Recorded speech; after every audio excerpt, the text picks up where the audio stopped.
Buenas tardes, mi nombre es Juan Carlos Sotomayor Prado, docente de Psicología de la Academia Duni, y en esta oportunidad vamos a desarrollar la parte teórica de la semana 3 del ciclo Repaso San Marcos, cuyo tema es Desarrollo de la Inteligencia según Piaget. Objetivos: reconocer los conceptos principales de la teoría del desarrollo de la inteligencia según Piaget, identificar las características principales de las etapas del desarrollo de la inteligencia. Bueno, primeramente, antes de ver el estudio que hace Piaget sobre el desarrollo de la inteligencia, trataremos de definir qué es la inteligencia para Piaget. Piaget define la inteligencia como la capacidad para adaptarnos al medio. Pero además hay un libro que se llama 6 estudios de psicología del mismo autor, donde Piaget plantea que la inteligencia también es la capacidad para solucionar problemas. Entonces, podemos decir, en resumidas cuentas, que para Piaget la inteligencia es la capacidad para adaptarnos al medio y, por consiguiente, implica la solución de problemas.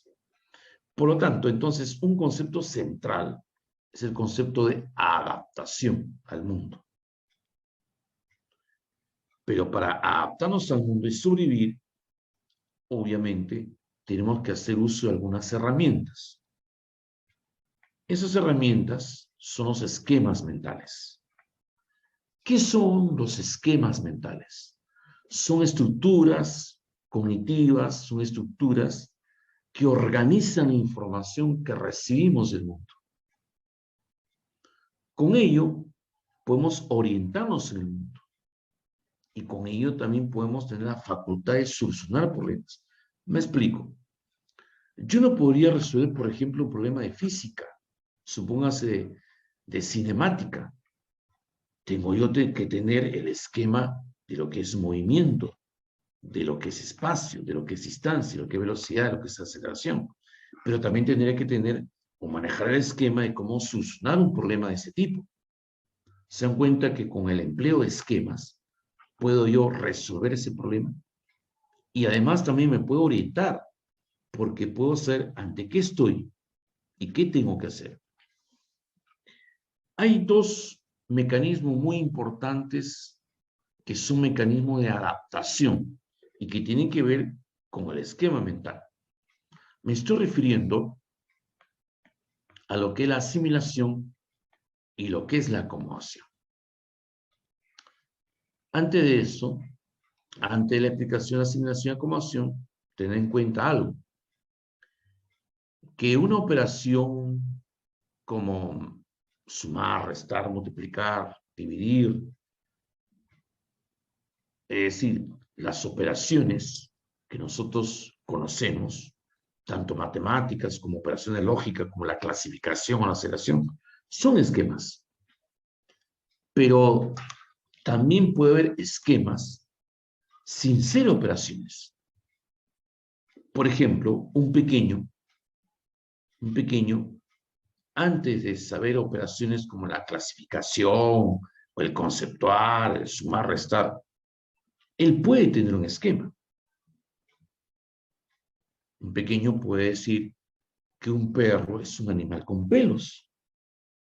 Y eso no es un concepto, es un pseudo concepto que ha logrado tener el pequeño. Y con eso se orienta en el mundo. Entonces, aquí vemos, por ejemplo, que él va constantemente a asimilar, es decir, incorporar ejemplos al esquema perro. Cuando vaya por la calle y encuentre un salchicha, dirá que es un perro porque tiene pelos, es un animal con pelos. Ya incorporó uno, el salchicha. Sigue caminando por la calle y encuentra de repente por ahí un collie y dirá que es un perro porque es un animal con pelos. Al collie también lo ha incorporado a su esquema perro. Entonces, esa es la asimilación.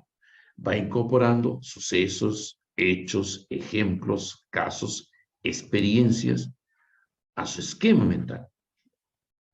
caminando por la calle por ahí, de repente se encuentra con, de repente, un bulldog.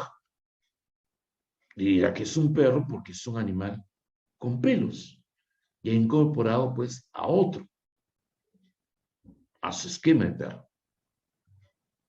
Eso es la asimilación. Pero puede darse el caso que por ahí encuentre un gato y diga que es un perro, porque es un animal con pelos.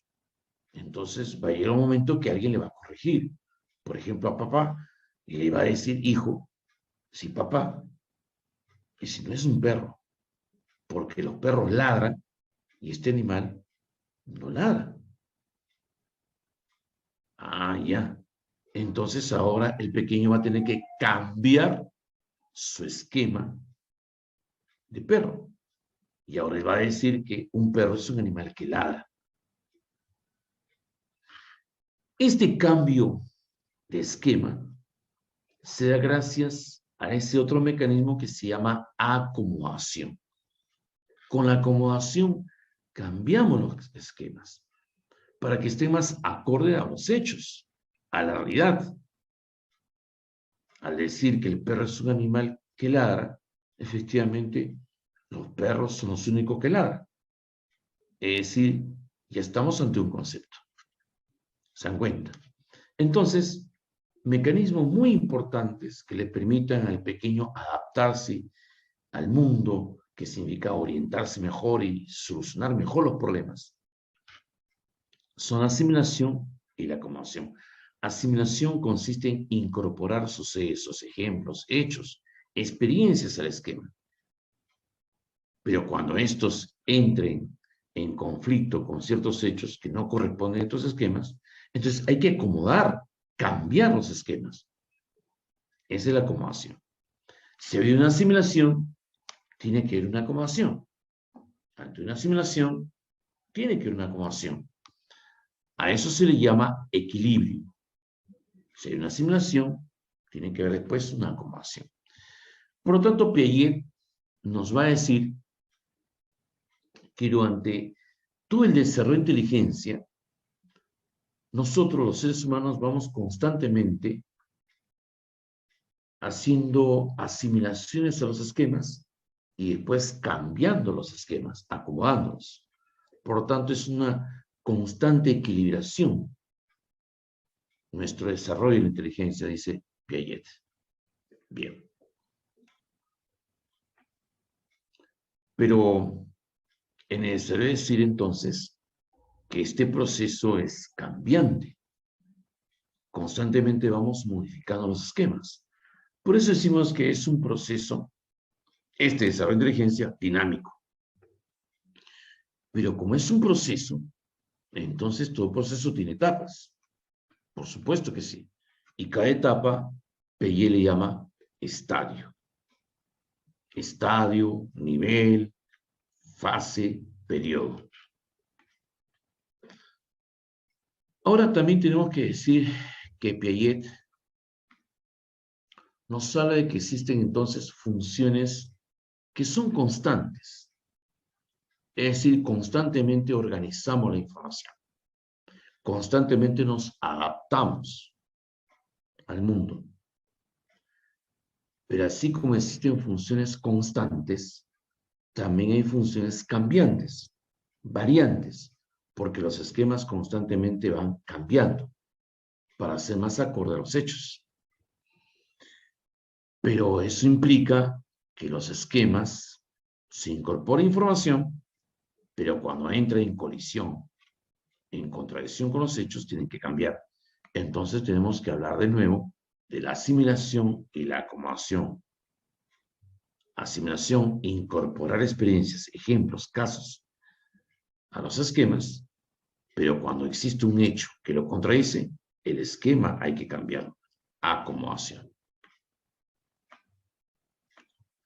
Entonces los esquemas pueden ser estructuras que se usan para adaptarnos al mundo. Puede ser una secuencia de acciones, conceptos. Se consolidan con la repetición porque constantemente hacemos uso de ellos. Se aplican a diferentes aspectos de la realidad, como por ejemplo la solución de problemas. y se van modificando y se van diferenciando.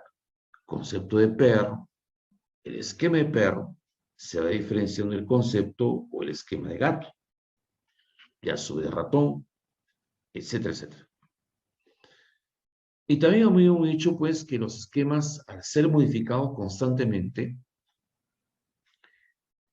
vamos a encontrar esquemas que forman parte de determinadas etapas, niveles o fases, o estadios. De ahí nos habla de 4 fases que comprendían este desarrollo de inteligencia: sensomotriz, 0 a 2 años, preoperatorio, 2 a 7 años, operatorio concreto, o también operatorio lógico concreto, 7 a 11 años, o a 12 años, dicen otros autores, y el operatorio lógico formal, 12 a 16 años. Es necesario hacer la salvedad en este último punto. Alguien dirá, profe, y después de 16 años, 17, 18, ¿qué somos? Bueno, cuando se habla de 11 o 12 a 16 años, se hace referencia a un intervalo por el cual se van adquiriendo todas las capacidades del operatorio formal y que después se van a utilizar. Así que entender este último intervalo de edades. Comencemos con el primer estadio, sensoromotriz 0 a 2 años.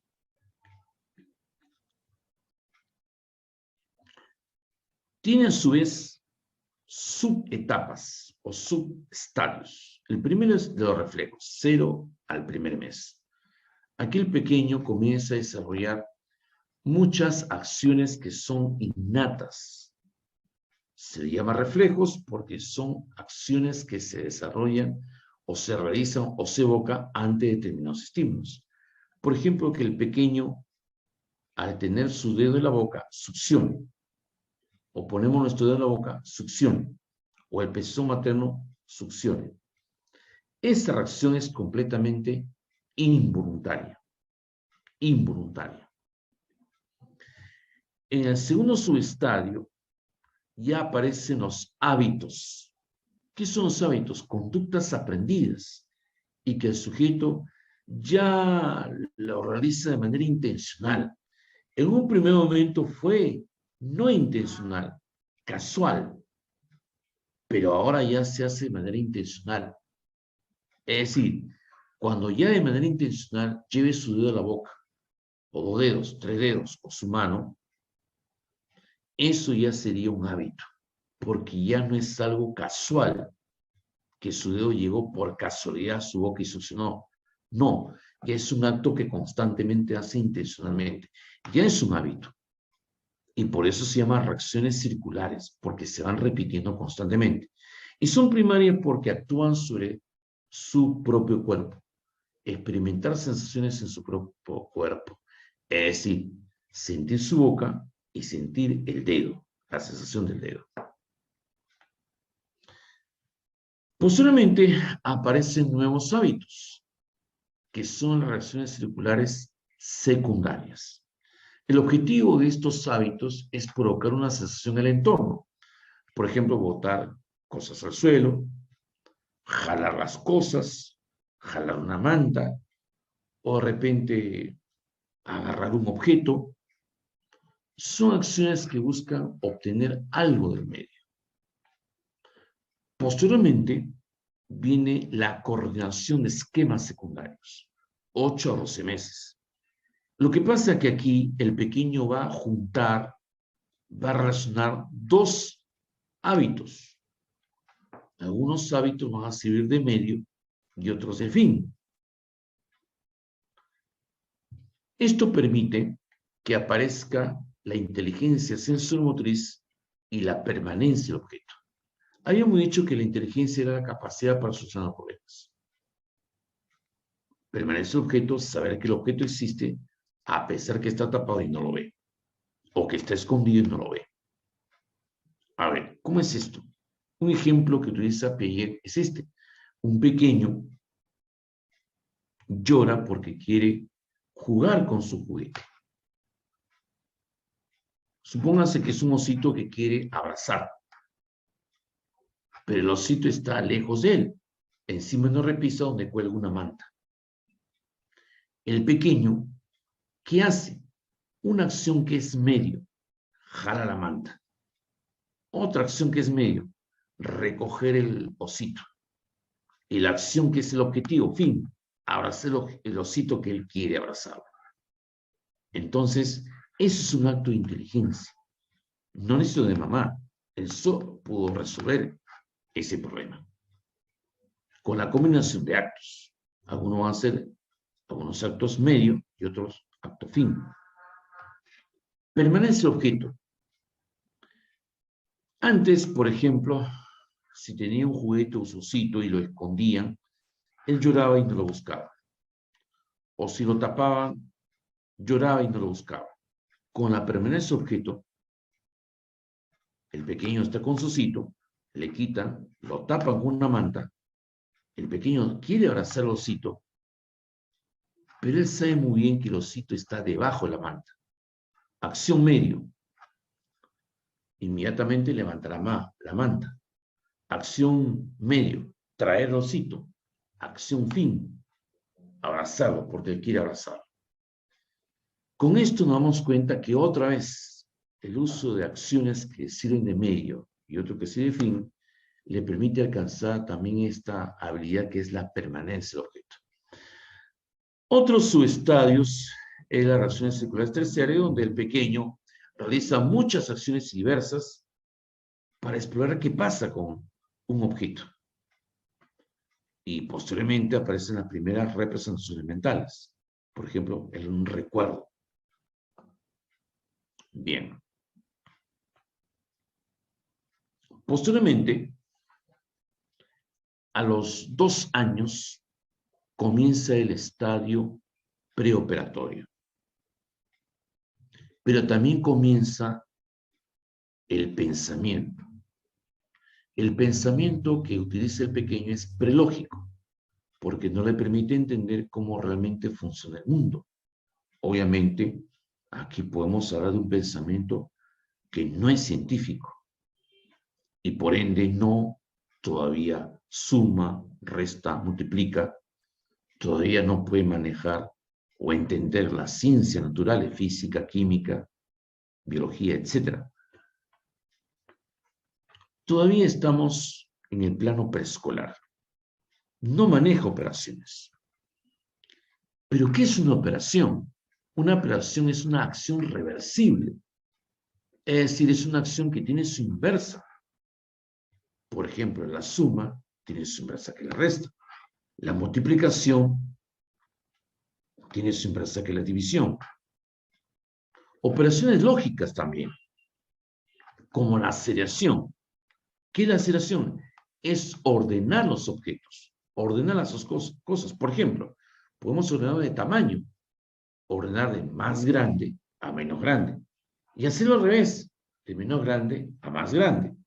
Porque una operación se puede hacer al revés, es una acción que se puede hacer al revés. O la clasificación, ¿no? Claro, porque de repente una clase puede ser a su vez parte y a su vez todo. Claro, por ejemplo, la clase peruanos puede formar parte de una clase superior, sudamericanos, pero a su vez la clase peruano puede ser un todo en relación, pues, a los iqueños, arequipeños, limeños, que pueden ser sus partes. Eso viene a ser las operaciones. Pero lo que pasa es que este pequeño, de 2 a 7 años, todavía no maneja las operaciones. Hay que tener cuidado porque el hecho de que sea memorista no significa que maneje estas operaciones. El hecho de que un pequeño diga que 1 más 1 es igual a 2, y 2 más 2 es igual a 4, y 3 más 3 es igual a 6, puede ser porque lo repitió 1000 veces. Pero si tú le dices, le das un problema como este, tiene 3 chapitas, le quita 2, le suma 6, y le quita 4 más, ¿cuál es el resultado final? El pequeño no lo hace, porque todavía no maneja operaciones. El simple memorismo no significa que maneje las operaciones. Por lo tanto, al no manejar las operaciones que son acciones reversibles, es decir, son acciones que también pueden hacerse al revés, de manera inversa, suma, resta, este, eh, adicionar, quitar, ¿cierto? Ordenar de mayor a menor y menor a mayor, etcétera. Su pensamiento es irreversible, porque no maneja las operaciones. Como por ejemplo, un caso, en un recipiente hay un jugo, se echa el contenido que está en ese recipiente a otro recipiente con diferente forma. Por ejemplo, más chato y más ancho. Para un preparatorio, si se echa el contenido de jugo al otro recipiente, ya no es lo mismo. Puede creer que hay menos jugo, simplemente porque se ha centrado en el tamaño. El recipiente anterior era más alto y ahora el recipiente nuevo es más bajo. Por lo tanto, hay menos cantidad. Pero no se ha dado cuenta del ancho. El primer recipiente era angosto y el otro era ancho. Por eso decimos que hay centración en una cualidad. El alto que disminuyó, pero no se da cuenta del ancho que aumentó. Y es irreversible porque no es capaz de creer que pueda hacer la acción inversa.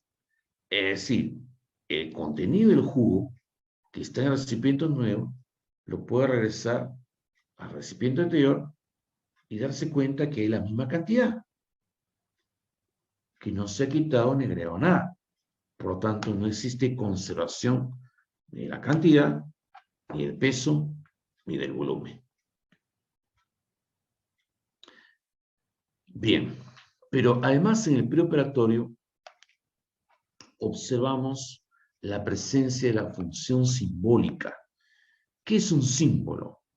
Un símbolo viene a ser representarnos algo sin la presencia de ese algo. Cuando somos pequeños, 2 a 7 años, el pequeño, por ejemplo, imita a papá sin estar papá. Se peina como papá, habla como papá. Es más, puede inclusive agarrar su lápiz y escribir como papá escribe, cuando papá no está. A eso se le llama imitación diferida, porque imita a papá sin la presencia de él. Pero también existe el juego simbólico. Aquí, más que hablar de que una persona imite a otra, hablamos más de que un objeto representa a otro que es real. Por ejemplo, una caja de zapatos, para un pequeño, cuando juega, se puede convertir en su ómnibus o en su camión, o de repente una escoba se puede convertir en su nave espacial. A eso se llama juego simbólico. Es muy común encontrar en un pequeño de 2 a 7 años el egocentrismo cognitivo, es decir, la incapacidad de ponerse en el punto de vista de los demás. Todo lo trata de explicar, en función a su punto de vista. Todo gira en torno a él. Ese es el egocentrismo cognitivo. El hecho que, por ejemplo, él haya hecho una travesura, ¿cierto? Y tiene ese remordimiento, y cuando sale a la calle y ve que el sol está ahí, y el sol quema, y si él camina más rápido y ve que el sol está ahí, sigue ahí, y ahora corre y ve que el sol sigue ahí con su máxima intensidad de calor, y ahora el pequeño puede creer que el sol lo está siguiendo, pero no se da cuenta que el sol, caramba, también afecta a otras personas. A él lo está siguiendo. Ese es egocentrismo. Y es más, él puede decir que el sol es malo, que lo quiere castigar, porque hizo una travesura. y por eso está detrás de la puerta de su casa, mirando en el orificio, a lo mejor pues de la llave, donde se pone la llave, y está viendo el sol, o abre su ventana, o levanta su cortina y ve que el sol está ahí, y dice, ahí está y no se quiere ir, me quiere quemar. El sol es malo. Por lo tanto, podemos decir que el egocentrismo conduce a un animismo. ¿Qué cosa es el animismo? Da vida a las cosas. El sol tiene vida, el sol tiene voluntad, el sol lo sigue a uno, el sol es malo, cruel, le da características inclusive de vida o humanas al sol. Eso es animismo. Entonces, hay muchos conceptos importantes a tener en cuenta cuando hablamos del sensor motriz, como la actividad refleja, la formación de los primeros hábitos, que se van a llamar reacciones circulares, y cuando estos se coordinan, ¿no es cierto?, en medio fin, permiten la aparición de la inteligencia y la permanencia del objeto. También es importante conocer que en el preoperatorio hay dos subestadios. El subestadio simbólico, donde aparece esta función simbólica que he mencionado, la imitación de Frida, el juego simbólico, y todo esto dentro de un egocentrismo cognitivo. En su estado intuitivo es más realista, es menos fantasioso, pero todavía tiene estos problemas de la centración, la diversidad y la no conservación de la cantidad, peso y volumen. Posteriormente, se dan los siguientes estadios.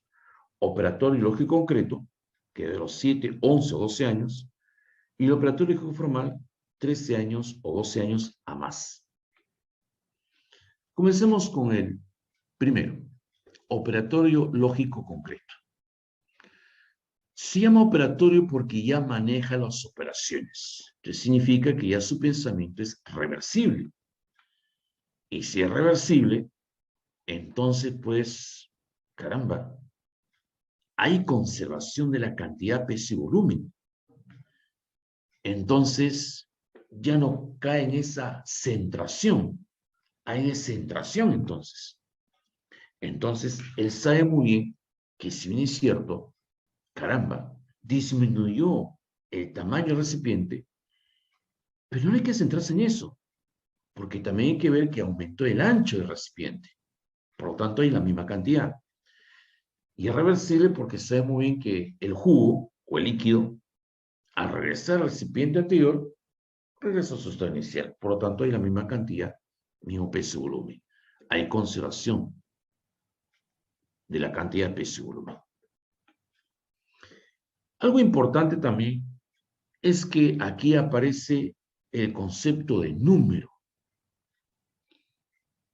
Número es 1, 5, 10, 20, 30, 50, 100, 1000, 1.000.000, 10 millones, 100 millones, 1 billón, etc. Eso es un número. Pero debemos pensar que el número es cardinal y es ordinal. Cuando es cardinal, nos referimos a que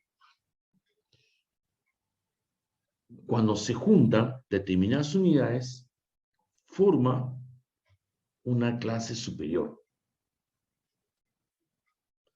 Y estas clases superiores se juntan y forman una clase más superior. Este es el carácter cardinal del número. Me explico. Juntamos unidades, 10, y forman una decena. Juntamos 10 decenas y forman una centena. Juntamos 10 centenas y forman un millar. Entonces vamos formando clases, que a su vez van formando otra clase superior y así sucesivamente. Notamos que aquí está presente la operación de la clasificación. Pero también un número puede ser mayor o menor que otro. Y eso tiene que ser, pues, gracias al empleo de la seriación.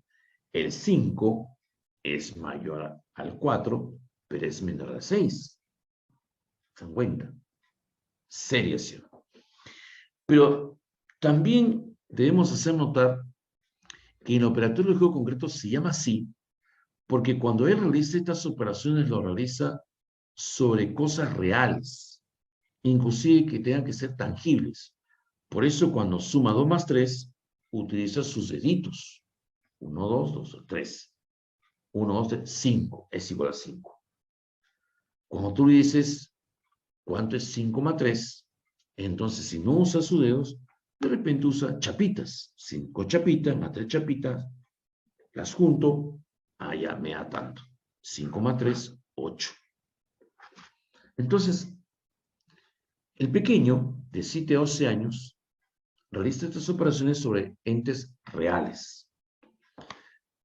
Hay un gran avance cuando ocurre el operatorio lógico formal, 13 o 12 o 11 a más años.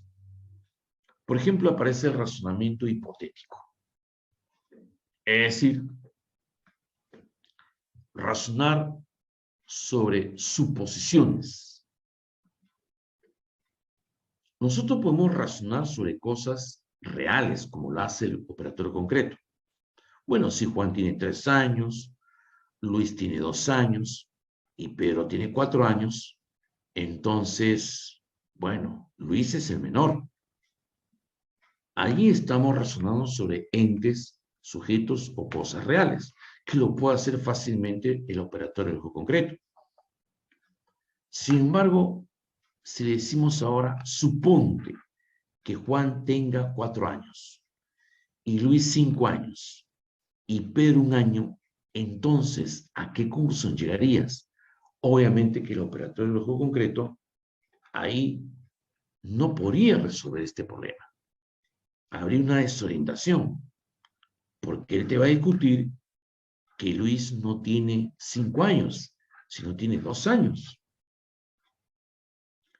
Que Pedro no tiene 1 año, tiene 4 años. Y que Juan no tiene 4 años, sino 3 años, porque él está pegado y ligado hacia el mundo concreto. Pero aquí se está planteando una operación con una suposición. Pero suponte que fuera así. No lo puede hacer. El que ya lo puede hacer es el operatorio lógico formal. Lógico, suponiendo que fueran así las cosas, entonces obviamente que Pedro sería el menor. Este es el razonamiento hipotético deductivo que ya maneja el lógico formal. 13 a más años. Además también tiene otras habilidades que a continuación vamos a ver. Haciendo un recuento, en estas dos últimas etapas, operatorio lógico concreto, 7 a 11, 12 o 13 años. Bueno, aparecen cosas muy importantes como la reversibilidad, operaciones como la selección, clasificación, inclusión de clases, la noción de conservación. En el operatorio formal es necesario ver algunos conceptos importantes. El pensamiento se hace formal, por eso él puede realizar operaciones con fórmulas, pensamiento abstracto. Puede razonar en base a suposiciones, como habíamos dicho, que hubiera pasado si Hitler hubiera ganado la guerra. Suponte, ¿qué pasaría si de repente pues la Tierra dejara de moverse? ¿Qué consecuencia traería eso? Eso lo puede pensar el lógico formal. El uso del lenguaje metafórico, que significa el empleo de refranes, poemas, etc. Y por supuesto el pensamiento probabilístico. Claro, pues, que le permite entender la estadística. Si lanzamos 3 dados, ¿cuál es la probabilidad que salga 6, 5 y 4, por ejemplo? Bien, muchachos, entonces, esto ha sido la clase del día de hoy. Espero que haya sido útil esta clase. Y bueno, nos vemos hasta otra oportunidad. Muchas gracias. Cuídense mucho.